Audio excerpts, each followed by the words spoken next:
Assalamualaikum and good day everyone. My name is Baishaila Idetamal and my topics for today is about facilities and equipment of table tennis. So number one is the table, net, and playing area.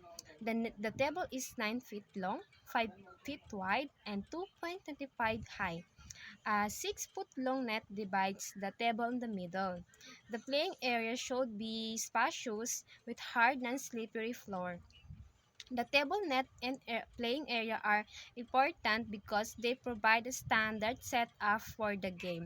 Since all official tables have the same measurements, fair lang ang competition para sa lahat ng players. The playing area should always be spacious, enough so players can move freely and return difficult shoot. Number 2 is the paddle and the ball. The paddle is made of wood and covered with rubber, with one black side and one red side. The ball is 40 mm in diameter, which is 2.7 grams, and also be white or orange. So different balls type are used for practice, school games, and tournaments. So the paddle and the ball are the main equipment used in the table tennis. The rubber on the paddle helps players control the speed and spin for the ball. Different types of balls are also depending on the level of play, whether for practice, training, or official tournaments. So, number 3 is mechanics and rule of the games. So, table tennis can be played in singles or doubles. Players take turns hitting the ball over the net. The game continues until one player makes a mistake. A game is won by reaching 11 points with at least a 2-point. So, the rules of table tennis help make the game organized and fair. Players need to follow proper serving and returning procedure while trying to score points. These rules also test a player's skills, speed, accuracy, and strategy during the match. So, number 4 is scoring.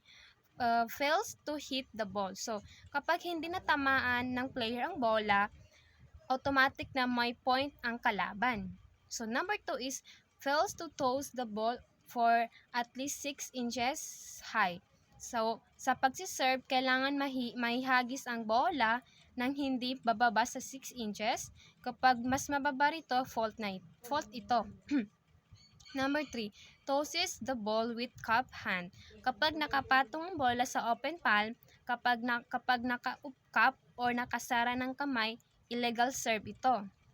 Number 4 is tosses the ball starting from below the level of the playing surface. Ang bola ay dapat makita ng maayos at nasa tamang posisyon bago ihagis. Kapag hindi na masunod ito, fault din ito. Number 5 is catches the ball that is tossed. Kapag inihagis na ang bola pero sinalo ulit ng server, sa halip na hampasin, magkaroon ng point ang kalaban. So 6 is hides the ball during service. Hindi dapat tinatakpan o tinatago ang bola habang nagsiserve para makita ito ng malinaw ng kalaban. Number 7 is moves the table during rally. Kapag gumalaw o naitulak ng player ang mesa habang ongoing ang rally, point ito para sa kalaban. Number 8, fails to let the ball go across the net. So, kapag hindi nakatawid ang bola sa net, mawawala ang point sa player. Number 9, does not let the ball hit the playing surface. So, dapat tumamang bola sa playing surface ng kalaban. Kapag hindi ito tumama sa mesa, point sa kalaban. So, number 10, volley the ball. So, ang volley ay kapag hinampas ang bola bago pa ito tumalbog sa sariling side, hindi ito pinapayagan sa table tennis. Ganun. 11, allows the ball to bounce twice on his end. Kapag pinabayaan ng player na tumalbog ng 2 beses ang bola sa kanyang side bago niya maibalik, point ito para sa kalaban. Number 12, strikes the ball twice in hitting a return. So, isang beses lang dapat hampasin ang bola. Kapag 2 beses ito, matamaan, fault ito.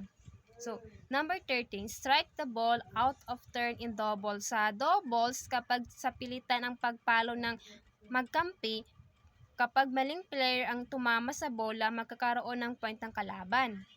Number 14, fails to return the serve. So, kapag hindi na ibalik ng player ang legal serve ng kalaban, makakakuha ng point ng kalaban.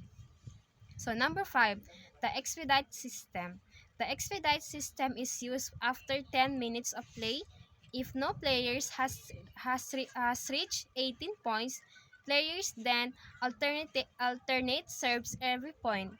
If the receiver makes 13 consecutive returns, they earn a point. So, the expedite system is important because it prevents a game from lasting too long.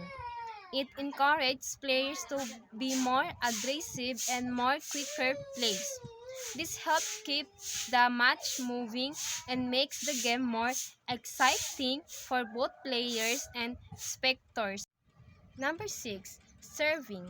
A legal serve in table tennis starts with the ball placed on an open palm.